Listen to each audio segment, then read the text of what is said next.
to do. I have loads to do, but it's just a nice place to be. And spring we're still in November, so, and it's technically my October tour, so it was a hard spring so far. It's been cold and miserable and wet, but also with periods of niceness, but it's been hectic and it just felt like it was hard. It felt like it was really hard just to get everything planted in the garden, but everything's in now. I was going to tidy up behind myself before showing you the video, but I think if we waited for me to finish tidying up, then it would be we'd be looking at the end of the growing season. So what I'm going to do is just take example from sitting here on the swing seat and just give it at a lot slower pace than I have been.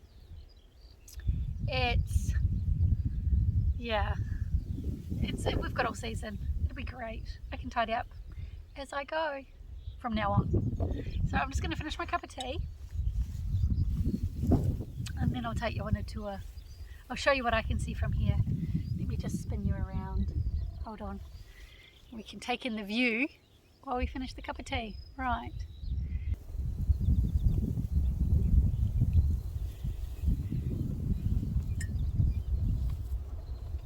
Cheers.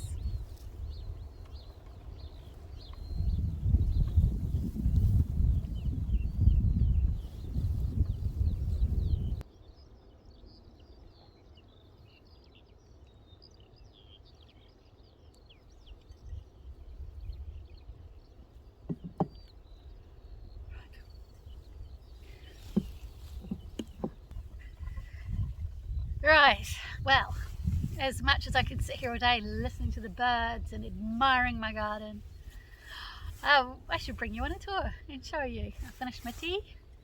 It's very nice. So now let's just pop down into the garden and see what we can see. Okay, let's come with me, come on.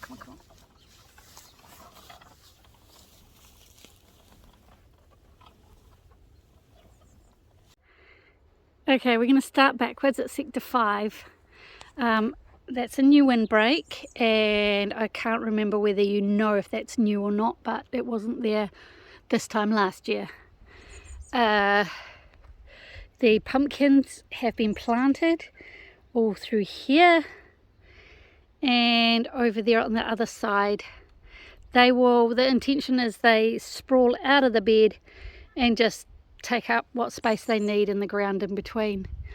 I have yet to plant my loofah up the arch, and we have over there, we have the currants, the raspberries, the strawberries. I need to net the strawberries. The birds keep stealing everything, which is real annoying. We haven't had any yet, but it's my own fault.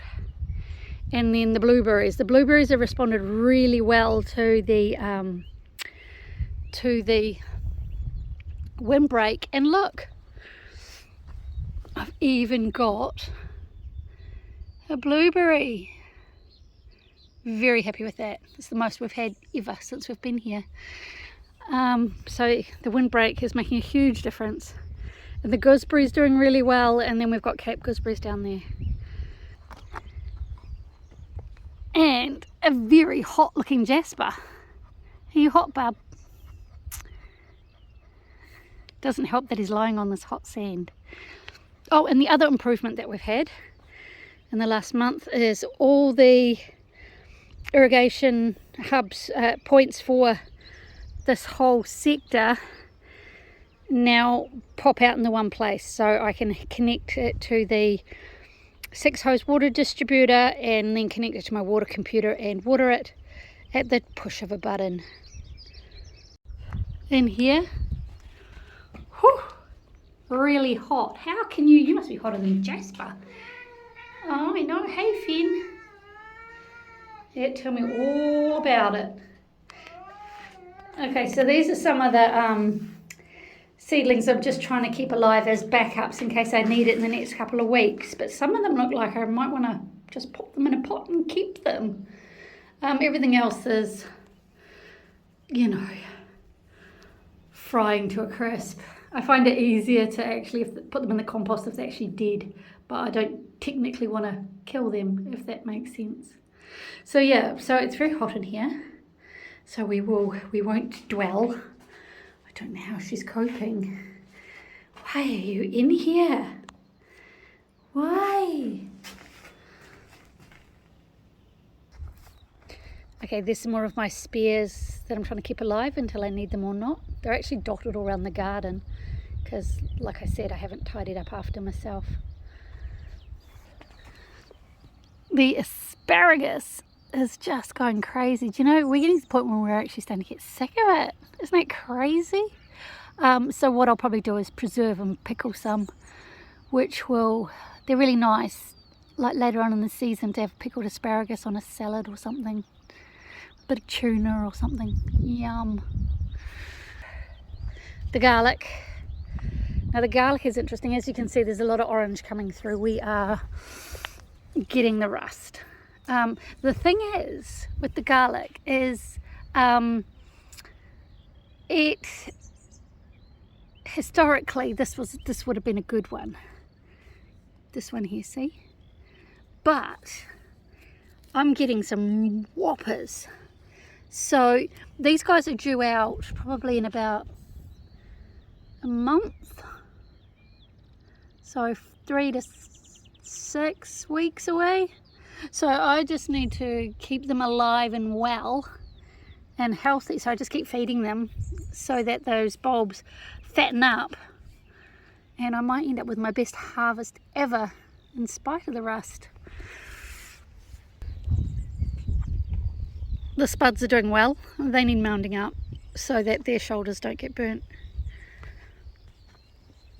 The root crops, they're still perking up. They take a wee while for them to find their place. But it's promising. It's promising, this beetroot. This is the fennel left over from last year, which we are slowly getting around to eating. Hey, where are you going? You're going back inside? But this is my leafy greens bed. So there's my silver beet and my spinach. Those carrots are the last row from last season, but they should be over in the other bed, but they're nearly there. Celeriac and a wongbok. The flowers, I have to say, make a magnificent display, although the pond is chocked up with weed again, so I need to really do something. But oh my gosh, look how pretty that is. That's a California poppy, silk tie, but it's just beautiful through here. Oh, and we've even got some sweet peas. Oh. Oh, even got sweet peas. This is a weed, but it's really pretty. Oh my goodness me, look at that. Beautiful, beautiful red sweet pea. Wow. So this side is my cucumbers. I've got a normal continental cucumber, a Lebanese one of the short ones. I've got a lemon cucumber and a Puna one, which the Puna ones I had last year, but they I only got one off them for some reason. The plant wasn't healthy. And then on the side, gherkins. So we shall have plenty of pickles to get us right through the year. Here we have beans, and look, they're starting to pop up, so that's a good sign. This whole bed is beans. This is the onion overflow. The elephant garlic is showing signs of either abuse from the wind or it's nearly ready. And then there's shallots. These are pearl drop onions, they're almost ready. Red onions and leek. Over here we have zucchini. So that's a grey one, that's a yellow one, that's called solar flare. I think that's called grey zini. And this one here is there's already one there. This is a new variety last year called Pantheon. It's from Yates, and it's supposed to be self-fertile, so you don't have to rely so much on the bees, which is interesting. So yeah, first zucchini.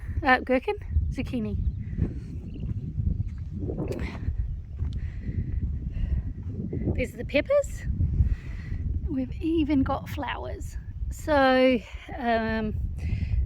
these are mostly bell peppers, but there's some that are like mildly spicy. We've got enough hot sauce in the cupboard to last us forever. The brassicas are just languishing here waiting to finish up. So, but the salad is being succession planted and eaten, so that's working out for us. And yeah, these cabbages. Now I think I might pickle one of those and ferment one of those, because I got a fermentation kit for Christmas. The rocket seems to have rocketed off to seed, so I might need to sow some more. And then down here we have radish. Yum.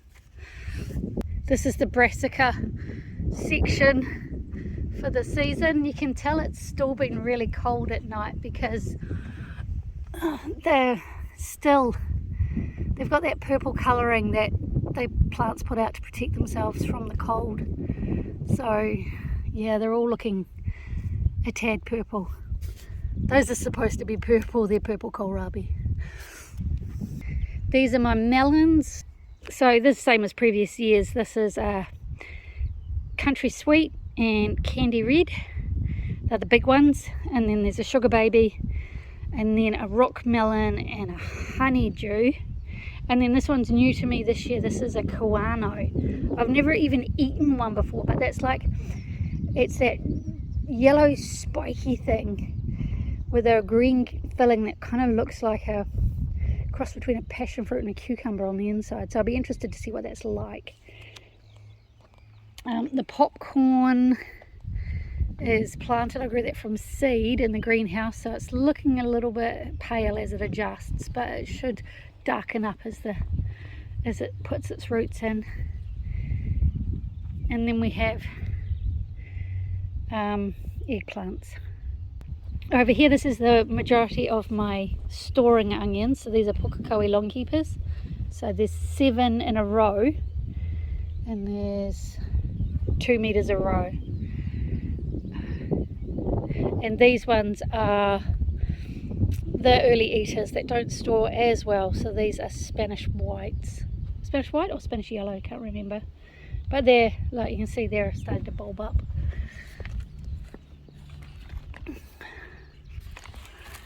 So yeah, they're bulbing up, so it won't be long now. We've planted sunflowers all along the fence as the daffodils die off, and these are the squash. So that's butternuts, and I think there's a baby bear, and that's one that's not supposed to spread. I can't remember what he's called.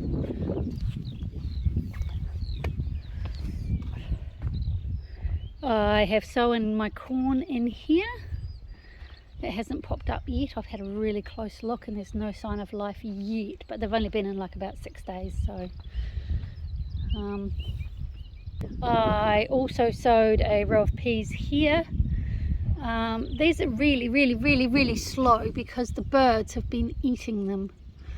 So poor things, they've just been monstered. So I mean, maybe we'll get something out of them, who knows. These are the tomatoes. They were in their pots for far too long. I'm growing less than I normally do, but look, we do have little tomatoes and flowers obviously, so we'll get there. So there's only 11 varieties this year, and I've ordered some fabric to go up over the top because I don't want to have to deal with the tomato potato facade anymore, so I'm going to net them. So that's my next fun project, is figuring out how to cover them over. This is my flower bed. This Cosmos. I've got all of the shades of it, which I'm really stoked about. So there's the dark pink, the light pink, and the white. And then I have my dahlias coming back, and the gladdies, although they've got rust as well. But oh look, flowering stalk. Why did I not notice that? So gladdies, gerberas, zinnias, hollyhocks, and I'd like to say they start with an A. I'll put the name on the screen. And then my gaura, and then there's some poppies in there, although they don't look all that well. And I severely pruned back my rosemary too, because it was just taking over everything. And by lifting it up, it stops it like coming down and rooting, you know, coming down and rooting on the bed, which it was doing. And so that should be enough for a healthy herb plant. And then we've got oregano, thyme, chives, parsley, and then we've got coriander, dill, basil, and spring onions.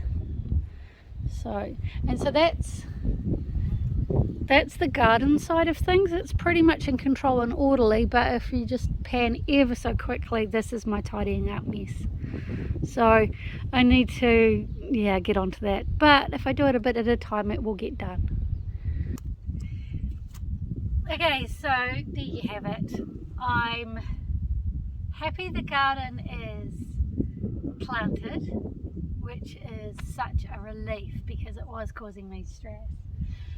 But I'm not going to allow the mess and the weeds and the disorder to continue to stress me. I'm going to take a step back and take my time and just slowly bring the garden to a standard that I'm happy with.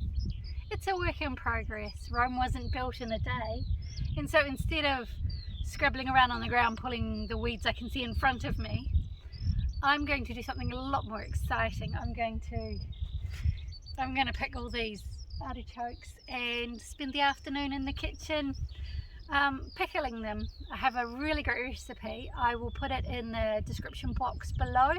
It's from my blog. I've used it many times and it's a family favourite. So that's what I'm going to do. I'm going to do things that bring me joy and pleasure, and I'll weed as well. Thanks so much for watching. Take care. Bye bye.